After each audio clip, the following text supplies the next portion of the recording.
understand the threats to the technology ecosystem that are very important to understand.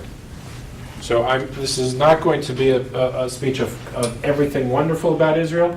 It will talk about why, yes, I'm investing there, and I'm going to continue to invest. But it's also about, if certain things happen, I will walk away from Israel. Because, again, I have a fiduciary responsibility to my investors. Okay, so let's go through why invest in Israel. Number one, most of you all know, Israel has the highest per capita number of PhDs and engineers in the world, by a factor of 2 or 3. So there are more PhDs and electrical engineers and any type of engineers in Israel than anywhere else. That has derivative benefits, more patents per capita in Israel, more patent applications in Israel than anywhere else in the world. Okay, so in a small country, you have this tremendous brain power of scientists. Okay, that's number one. Number two, and this is one where I will go a little bit, this is often very interesting for me to see. How many people here are familiar with the Office of Chief Scientist? Yes? I should also say I have what's known as macular degeneration, so I'm legally blind. If you raise your hand, just speak it out and interrupt me. It's perfectly fine. Of the people, how many people raise their hand? Over half? Yeah. Eight. About 8? Okay, so most people here don't know the Office of Chief Scientist, correct? You ever heard of it? To me, I will make another argument that the Office of Chief Scientist is the most important budget in the Israeli budget. It is the single most important element of the Israeli government. Now, do we have some, I'm also going to need some help from some Israelis here on the history of the Chief Scientist, because I don't know the history well enough. But the Office of Chief Scientist is a division of the Ministry of Industry and Trade in Israel. And what the Office of Chief Scientist does is the Office of Chief Scientist has a budget of approximately $400 to $500 million a year. And what it does with that money is it loans capital to startups and existing technology companies. Okay, in the United States, it's a very different system. We have a professor from University of Washington. The professor, I'm sorry to pick on you, but now that I know we have an academic here, I'm going to do that. You as a faculty member at University of Washington, what do you live on? Are you a life scientist, or are you a computer? I'm a computer. You're a computer. So most of your grants come from where? Who do you apply to? NSF, DOD? Both, yeah. And what do you live on? I'm not sure what you mean. Successful startup. No. What do you live on as a faculty member at University of Washington? 15% of my salary is paid by these grants. And the grants come from the United States government, correct? Right. Now, anybody know how much the United States government spends on those research dollars for this professor all over the United States? Anyone want to take a guess? 100 billion. 100 billion, very good, close. Keep going though. It's good. It's rare to get someone to get it that close. $150 billion. $150 billion is spent in the United States on faculty, such as our gentleman from University of Washington, to do research. That primarily, if you take the Department of Defense, the Department of Energy, the National Science Foundation, the NSF, and the NIH. And if you take now the Department of Homeland Security, the DHS. You take those 5 groups, that probably makes up the $150 billion of research that goes to scientists in universities across the United States. That's the commercialization process in the United States. Money goes into the scientists here, venture capitalists swarm over the smart guys that have a lot of research dollars, and venture capitalists put money in those scientists at the university. Okay, in Israel it's different. Israel does not have the budget to throw at scientists like the United States does. What Israel does is it uses the Office of Chief Scientist, and it spends this money on startups rather than on scientists at the university.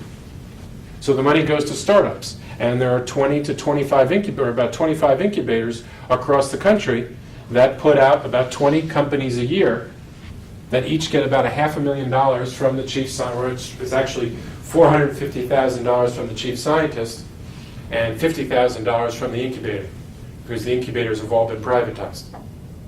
Okay, so the first money, if you're a smart scientist in Israel, and you have an idea, you have an invention, okay? You don't have the NSF to go to You don't have the Department of Energy, the Department of Defense, you don't have DARPA to go to. You have the chief scientist to go to.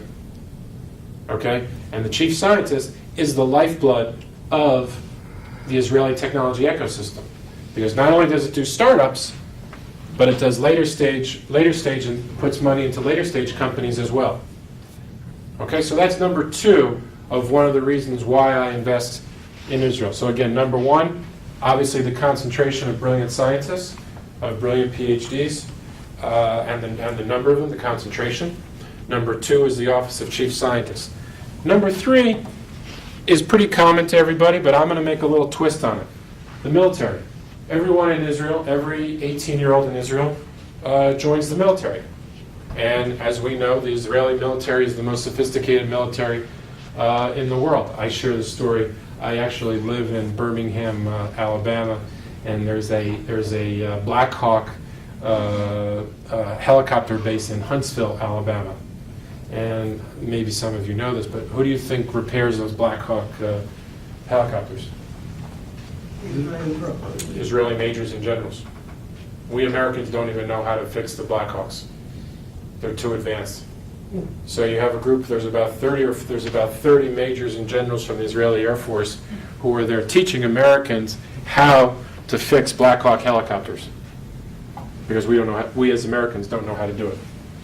Now, so clearly, when one joins the military in Israel, you are exposed to the most sophisticated technology in the world of any military. Far more sophisticated, as sophisticated or far more sophisticated than the United States military. Now that is great exposure. But I will posit, again, make a theorem to you, that I don't believe that that is the true value of the military experience.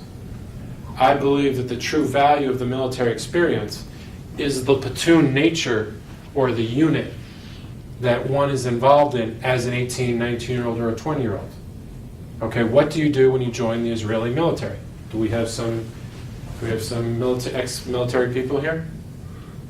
And if we do, yes, you were from an elite unit, correct? Because there's no such thing as a non-elite unit in Israel. I have never met anybody in Israel. In all my 5 years of traveling to Israel once a month, I've never met somebody from a non-elite unit.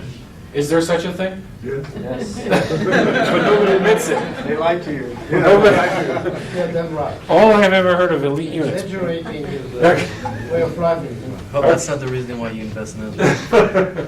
No. But what happens when you're in a unit? What happens when you're in a unit? There's 5 of you. And whether you're walking the border of Lebanon, what is the most crucial thing? What is the most crucial, I guess, element of success to a platoon or to a unit? Run fast. I'm sorry? Run fast? Okay, that's good. Run fast is one. What else? Anything else? I'm lucky I'm not facing Japanese. Come back home. Well, no, that's you're using Winston Churchill had the great line. Not Winston Churchill. It was Eisenhower. Eisenhower had the great line. I'm going to go off on a tangent. Eisenhower had the great line. He said, "Look, just let me face the Germans, and I don't ever want the French at my back." But sorry, you made me think about that. Well, there are many by creativity. Sorry if we have some French here, but it's. But okay, I will say that what is unique about the platoon mentality is that you have to trust every other member of that unit. Okay, or you do have to run fast, but you have to have trust, and you have to know that the other person in that unit, you can trust 100% to be there when you need that individual. Okay, that's one sort of important element. The other thing is, what do you do when you're in a military unit effectively? Obviously you're going to war. Now I will leap to the parallel of what is a technology startup. When the 2 kids that did Instant Messenger, what did they do? They sat there and they said, you know what? We're going to beat Microsoft. We're going to beat AOL. We're going to beat Yahoo. Okay? And we're going to go to war against those guys. Okay? And what every technology startup